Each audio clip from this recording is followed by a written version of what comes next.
ભાણકે તું ભટકીશ નહીં, મથી લે તારા અંતરમાં, ઠીક કરીને બેહી જા, પછી કરવું પડે નહીં કાંઈ, બોલે બીજો નહીં, પરમેશ્વર છે પોતે, અકલ મઠા અવળા મથે બહાર જઈને ગોતે. હરિદ્વાર વાળા કે દ્વારકા જવું છે, સોમનાથ વાળા કે પાવાગઢ જવું, તો સાચું ચા છે અહીંયા કોઈ ગોતતું નથી. અરે મારા રામ, તમે જોવો તો ખરા દુનિયામાં હાલ્યું. ઓલો દૂધ વાળો આપણા ઘરે દૂધ દેવા આવે ને, એ બિચારો ઉધારે આપે તો એને ગગલાવે, પાણી નાખીને લાવો છો ને, ઓછું લાવો છો ને. ઓલા દારૂ વેસે અહીંયા રોકડે જ દે ને, કોઈ પૂછતું જ નથી પાણી નાખ્યું છે શું નાખ્યું છે. એ કે જે હોય પણ દે દે ભલો, પણ મારી નાડ્યું તૂટે. બોલો, આપણને એમ થાય દારૂની આટલી કિંમત ને દૂધની કિંમત નહીં. અને દારૂ ઉધારે આપ્યો હોય ત્યાં એનું ઉઘરાણું પાકે ખરું? પેલા લે પછી આપે. દૂધ વાળો 8 દી 15 દી મહિનો બાકી રાખે તો એને કકલાવે. બોલો, ચોખ્ખું ઘી લઈને બજારમાં વેચવા નીકળો ને, ચોખ્ખું ઘી છે, ચોખ્ખું ઘી છે, નહીં ખપે. તમારે અખતરો કરવો જ કરજો. દારૂ પીપળે પીપળા ખૂટી રહે. જો આ ખોટું ચાલ્યું છે. તમારે ત્યાં ગમે એમ હોય, અમારે અહીંયા તમે જુઓ ને બધું પી ગયા, પૂરું થઈ ગયું. આ કરાય નહીં. કરતા હોય તો કરજો, કાંઈ હું બંધ કરાવવા આવ્યો એવું કાંઈ છે નહીં. તમે કોઈ વેમમાં ન રહેતા, પણ આ ધંધો કરાય નહીં. હા, ઘણા ને એવું થતું હોય ગમે પીવી, જ્યાં તારા બાપના પૈસા છે એટલે તમે તારા મારા પૈસા છે નહીં. એ તો તમને જેથી આ ટાંટિયા નહીં હાલે તેથી આપણા શબ્દો યાદ આવશે. હા, હું તો સત્ય કહું છું. અને એવા કાંઈક ઘર બરબાદ થઈ ગયા છે. તમારે જોવા હોય તો હાલો મારી ભેગા, હું તમને દેખાડું. પી પીને મરી ગયા, જમીન મિલકત વહી ગઈ, અને બાઈઓ અને નાના નાના છોકરાઓ બાપુ એ અત્યારે જીવે છે ને. હાલો તમને દેખાડું આ દારૂમાં પરિસ્થિતિ કેવી છે. સત્ય હકીકત. મારી ગાડી ખાલી છે, હું તમને લઈ જાઉં છેક સુધી, તમને બેહાડીને લઈ જાઉં, દેખાડું જો આ દશા. ખાય એવું નો રવા દીધું, જણ નો રહ્યા. હવે આ બાઈઓને ના છોકરાઓને બાપુ કરવાનું શું? આ દુનિયા, આ મોંઘવારી, આ ભણાવવાના, આ બધું લાવવાનું મૂકવાનું, વ્યવહાર હગા વાલા કેમ કરતી છે બાયું? પૈસા દઈને જ આ કર્યું છે ને ઊભું. ઠીક છે, શરીર દુર્બળ હોય, બીમારી હોય, રોગ હોય, એ તકલીફ એક વાત જુદી છે. બાકી હાથે કરીને આવા ઊભા હું કામ કરવા જો? ખોટા વજન લઈ લઈને ફરે છે. એક ભાઈ હાલીને જાત્રા કરવા જતા હતા, ખાટલો ભેગો લઈ ગયા. હાલીને જતા હતા, ખાટલો લીધો. કોકે પૂછ્યું, એ કે ખાટલો? એ કે મને નીચે નીંદર નો આવે. 100 કલાક હુવે ને 18 કલાક ઉપાડે. તમે જોવો તો ખરા, અમુક માણસ 100 કલાક હુવાનું ને 18 કલાક ઉપાડવાનું. આપણને એવું નથી લાગતું? ખાવી 2 રોટલી ને 18 કલાક નું ઉપાડતા હોય એવું નથી લાગતું? માપે માપે હાલો રામ, કઈ છે નહીં વાતમાં. મેં હમણાં કીધું ને, હું ખટારો માંગતો તારે તોફાની બહુ હતો. ઝઘડામાં બહુ કર્યા, મારવાનું કૂટવાનું, આ તે. અને નકરા માર્યા છે એવું નથી, મેં મારે એટલો ખાતો. હા, આપણે આ તમને કોકને મારું તો આ થોડો મને મુકાવે કોઈ. એટલે મારે ખાતો છે. કોકના પૈસા કોક નો કાઢતો હોય ને તો મારી પાસે આવે કે આ પૈસા નથી કાઢી દેતો, તેમ કંઈક કરો ને. હું એમ કહું, મને કેટલા દેવાના? આવા કંટ્રાટ રાખતો.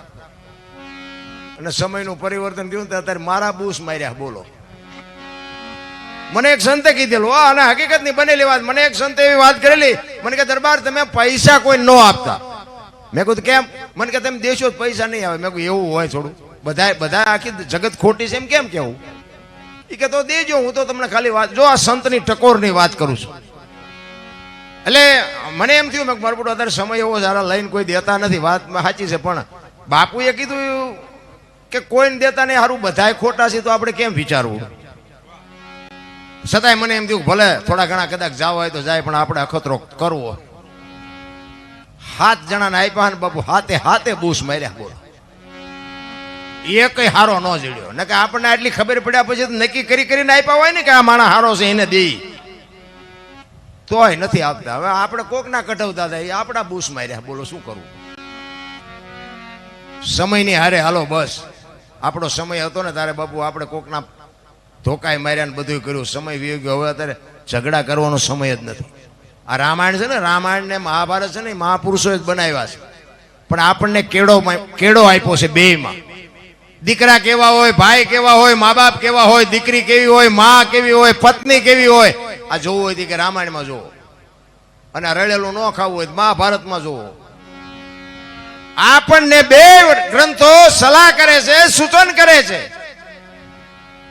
તમે જુઓ હસ્તિનાપુરની ગાદી અને માયા હાટું ની ગાદી મેળવવા હાટું ધંધે લાગ્યા, ધંધે ખુરદો કાઢી નાખ્યો. તમે જોવો અને રામાયણમાં તમે જુઓ રામચંદ્ર પરમાત્મા જયારે વનમાં જાય લક્ષ્મણને કહે છે, લખન હું 14 વર્ષ કાલ પૂરા થઈ જાય ને આવતો રહીશ, બાપનું ધ્યાન રાખજે, માનું ધ્યાન રાખજે, પ્રજાનું ધ્યાન રાખજે. અને લક્ષ્મણ કહે છે કે મોટા ભાઈ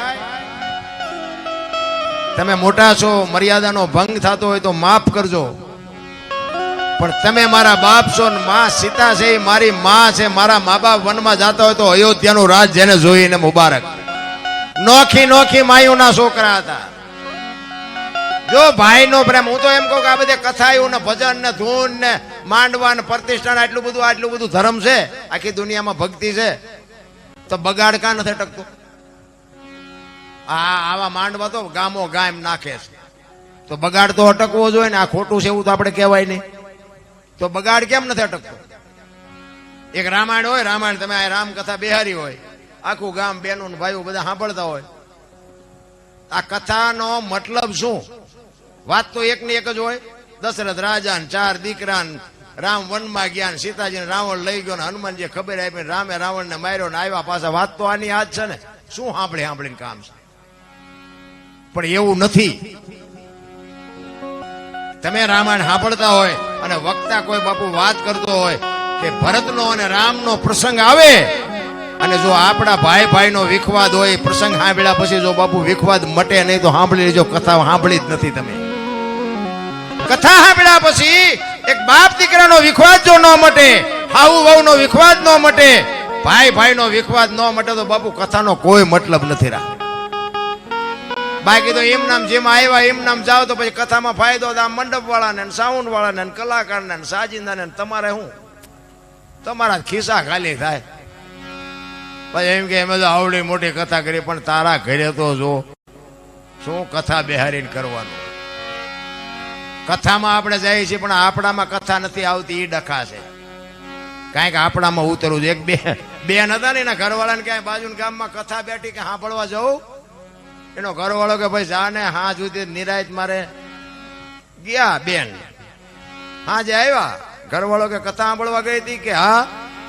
શું બાપુ વાંચતા હતા? એ કે માંડવા માંડવા માંડવા, કેટલા બધા માંડવા. કે પણ બાપુ હું વાંચતા હતી? તો કે કેટલું બધું રાંધેલું, કેવડા કેવડા તપેલા, કેટલું માણા ખાય. એ કે પણ બાપુ હું વાંચતા હતા એ હું તને પૂછું છું. મોટા મોટા ટીવી ને મોટા મોટા ટીરિયા ને, કે તમે જોવો તો મોટા સગડોળ ને, પણ એ કે બાપુ હું વાંચતા હતા. એ કે પણ એટલા બધા માણા થોડું સંભળાય? નકરી બહાર બહાર જ રખડી. એમ બાપુ આપણે હજી બહાર જ રખડી છે, માલપા ઉતરતું જ નથી. ફાટેલા લુગડા પહેરી પહેરીને આપણા મા બાપે બાપુ આપણો ઉછેર કર્યો. કોઈ દી કોઈ મા બાપને સારું રહેવા ઘર નહોતું, સારું ખાવા ધાન નહોતું, તોય એમ ન કીધું કે મારા મા બાપના આશ્રમમાં મૂકવા જવું છે. અત્યારે આમ દામ ને ઠામ છે, પણ બાપુ મા બાપ જ નથી ગમતા કોઈ. અને હું તો એક જ વાત કહું, હું તો ગમે ત્યાં જાઉં મારી ભલામણ એક જ હોય, વ્યસનથી આઘા રહેજો, મા બાપની સેવા કરજો, ને કુટુંબ પરિવારમાં એકતા રાખો. બાપુ કાંઈ ન કરવું પડે, આપણી ગેરંટી. હું નથી કહેતો કે તમે કથા એવું કરો, માંડવા કરતા હોય કરજો, એમાં મારી ના નથી. પણ આ વસ્તુ જો તમે નહીં કરો ને તો તમારી કથા ભોગ ને, મંદિરે ભોગ ને, બધું ભોગ, કાંઈ નહીં વળે. એટલે મહાપુરુષો શબ્દોને બાપુ પકડની વાત છે. સવારામ બાપા ભજન કરતા હતા, બજાણા માં સુરતા સુગડ સમેટે સાહેબ ઘટમાં ભેટે, તીર્થ વ્રત બહુ કરે જાય બદરીને બેટે, પડ્યું અહીંયા ગોતે નહીં ગોતે સેટે સેટે, આદલ તો અંતરમાં રહેશે મારા બાપ ભજન કરો તો ભેટે. આ એક શબ્દ બાપુ જબુમાં એક વાણંદની દીકરી ઘરે હુતેલી ને બાપુ એના કાળજાને અડી ગયો કે મને જ કહે છે. આપણને આ વાણી છે ને બધાને લાગુ પડે, બાકી ઉતરે બધાને નહીં. ઈ જબુમાનું બાપુ કામ થઈ ગયું. સવારામ બાપા પાસે આ બાપુ ઉપદેશ લીધો ને, જબુમાનું નામ આજે સવારામ બાપા હારે બોલાય છે. બજાણાની જેલમાં પૂર્યા સવારામ બાપાને, અને જબુમાને જેલમાં પૂર્યા. અને ત્યાં જબુમાં વાણી કરે, બાપુ જ્યાં સમય પડ્યો, જ્યાં વાત પડી ત્યાં જ ભજન થાય, એમ નામ નો થાય. ઈ જેલમાં પૂર્યા હતા. સવારામ બાપાને જબુમાં કહે છે કે બાપુ આ ભજનના માર્ગે ચડે એ અમારો ગુનો. મીરાનું કામ કર્યું, રાણાનું કામ કર્યું, સબરીનું કામ કર્યું, આજ નહીં આવે તો એ કે જબુ શાંતિ રાખ, મારા નાથે કોઈ દી કોઈની આબરૂ નથી જવા દીધી. અને ઈ જબુમાં વાણી કરે, ખોટલ પોરો ને વધ્યો ખેત, દુનિયા બતાવે અમને ડારો. એ મારા નાથ, આમાંથી અમારો શું વાંક છે? અમને આમાં જેલમાં પુરાવ્યા. અને તેથી હળાહળ કળિયુગમાં બજાણાની જેલના તાળા તોડ્યા, એની હાથે તૂટી ગયા. બાપુ કયું ભજન કર્યું છે? આપણી બાપુ શક્તિ જ નથી. એટલા જ માટે બાપુ મહાપુરુષો આ ઇંગ્લાન્ડ પિંગલાન્ડ સૂક્ષ્મણા આ બધું છે ને, સદગુરુની માથે શાન હોય તો સમજાય. છે બધું આપણામાં, પણ સમજાય બમજાય નહીં. એટલે કે છે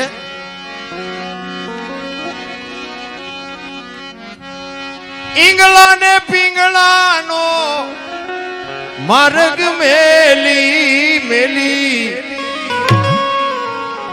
સૂક્ષ્મણા માર્ગે જવાની હું તો, સૂક્ષ્મણા માર્ગે જવાની જવાની, બોલાવે છે દે ગુરુ જ્ઞાની.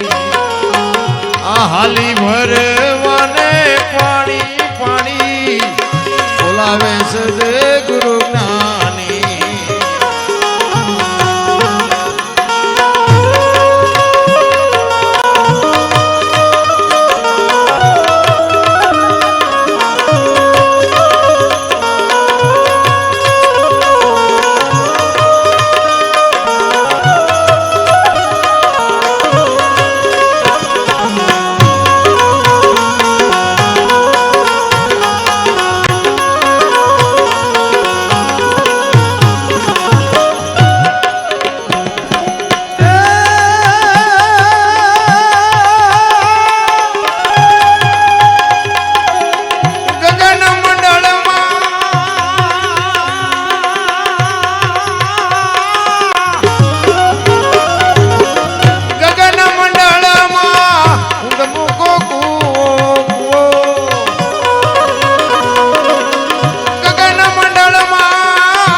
અમૃત પાણી એમાં ભર્યા છે, અમૃત પાણી બોલાવે છે દે ગુરુ જ્ઞાની.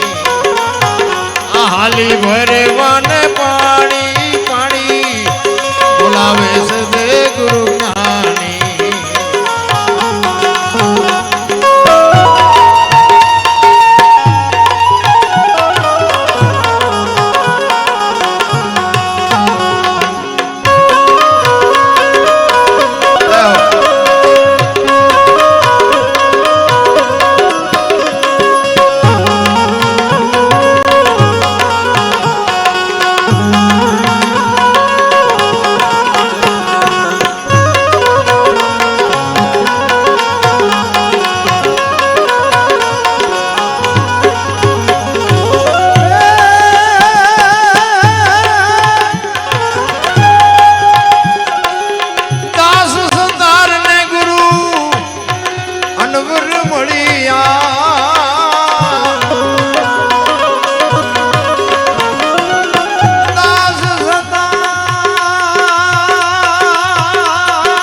વાતો બતાવી સાની સાની એને, વાતો બતાવી સાની સાની એને, બોલાવે છે તે ગુરુ જ્ઞાની. આ હાલી ભરવાને પાણી પાણી, બોલાવે છે તે ગુરુ જ્ઞાની, બોલાવે છે તે ગુરુ જ્ઞાની.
વાણી એવું કહે છે, કરમ કોઈ દી કોઈને છોડે નહીં, પછી ભલે હોય ભગવાન પરાસીના પીપળે ભીલે લીધા પ્રાણ. કર્મે લખ્યા કિરદાર કોઈ દી સઠી ના ચૂકે નહીં, હુનર કરો હજાર આખર આડા ફરે,